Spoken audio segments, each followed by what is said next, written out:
هناك أسماء من الجمعية لم يستقيلوا بعد ويهاجمونها، ولا أدري أي أسباب للهجوم.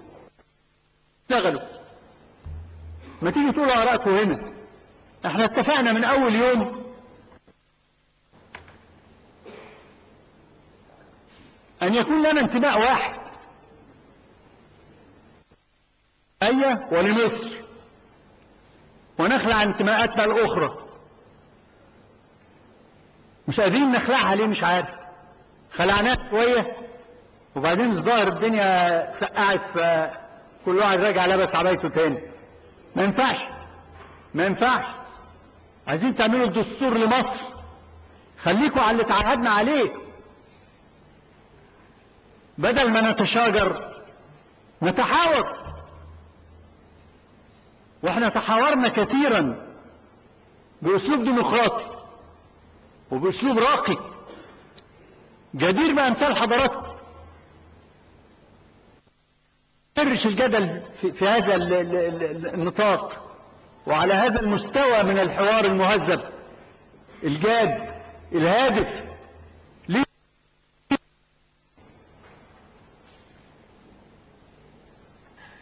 لا أدري سببا لهذا.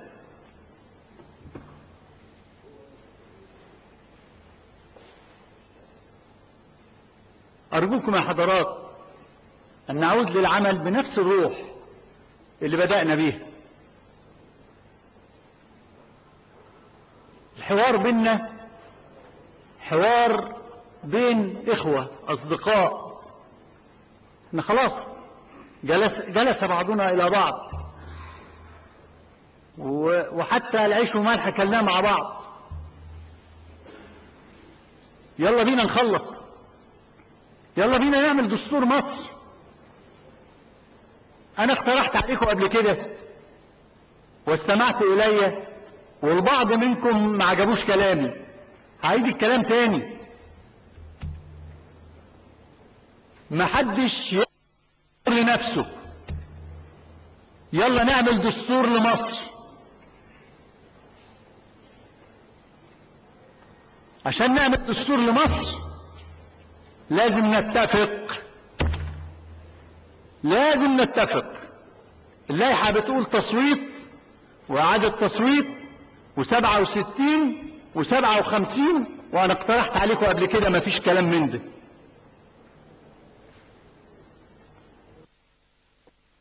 دساتير آخرها دستور 71.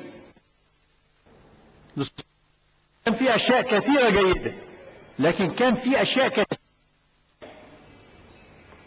امال احنا عملنا ثورة ليه؟ الشباب في مصر عنده ثورة ليه؟ الحاجات اللي كويسة في دستور 71 اهي قاعدة.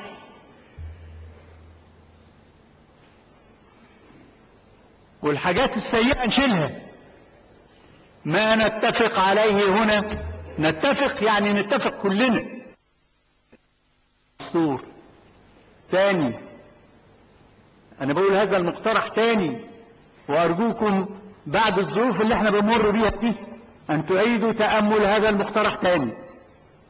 ما نتفق عليه نضعه في الدستور، وما نختلف عليه نرجعه لجيل آخر يستطيع أن يتفق ويعدل الدستور. الدستور هيكون فيه مواد عامة ومواد انتقالية وهكذا. الدستور نفسه لازم يرسم طريقة تعديله.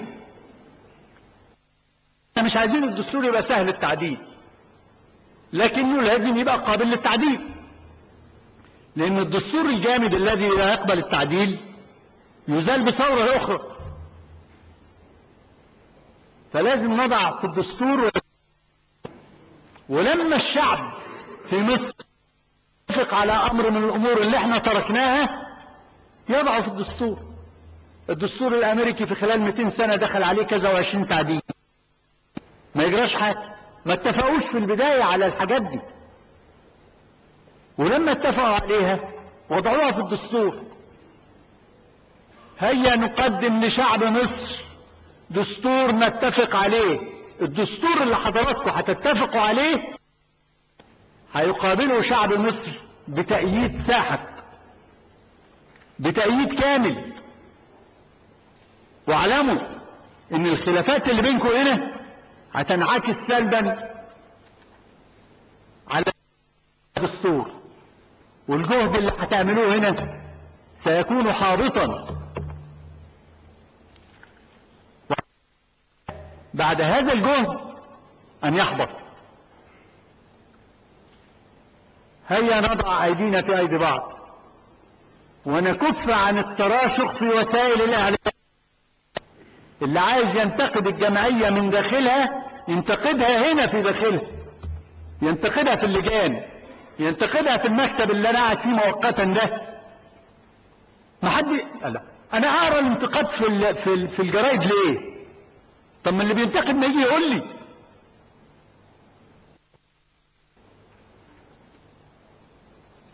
ما جراش حاجة. بلاش الجرايد يا جماعة، بلاش الجرايد يا حضرات الأعضاء المحترمين. قولوا للجرايد كلام حقيقي واقعي، ردوا على الأسئلة زي ما انتوا عايزين، لكن بلاش الهجوم، بلاش التحطيم، بلاش تفجير الجمعية. هذا لا يصب أحد ويضر بمصلحة الوطن. أنتم الآن كل منكم على ثغر، فأدوا واجبكم نحو وطنكم وشعبكم، ودي أمانة في أعناقكم تحملتموها تعالى. والشعب كله يعرف ان احنا مش واخدين من دي حاجة، احنا عايزين ورضا شعب مصر من بعده، وغير كده مفيش لا ابيض ولا اسود. طيب امال ايه؟ احنا امال ليه؟ هو لمجرد ان انا اقول فكرة وترفض او زملائي ما اقتنعوش بيها عليا وعلى اعدائي يا رب؟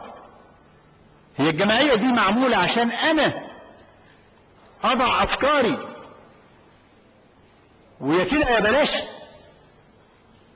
لا يمكن. افكاري ده شيء بقدمه، حاز القبول شكرا لي، ما حدش القبول يبقى رأي المجموعة افضل. انقسمنا نسيب المسألة دي بعيد عشان نلحق نخلص، عشان نقدر نطلع الدستور.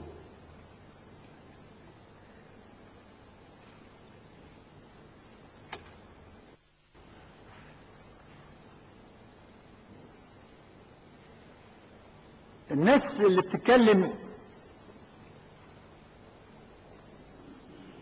كل واحد يقول رأيه، هو حر. البعض مغرض والبعض معارض، لكن البعض الآخر بقى يعني يدخل فيهم أعضاء الجمعية نفسها بقى، اللي بيهاجموا الجمعية دول حسن النية، دول حسني النية، محتاجين لشيء من التفكير العميق شوية علشان ما ينجرفوش طيارات هم ما لهمش شأن بيه. هم هنا بيشتغلوا وبيبدوا آرائهم وبيشاركوا في أعمال الجمعية. ما يكن هذا نشاطهم وبلاش النشاط الثاني.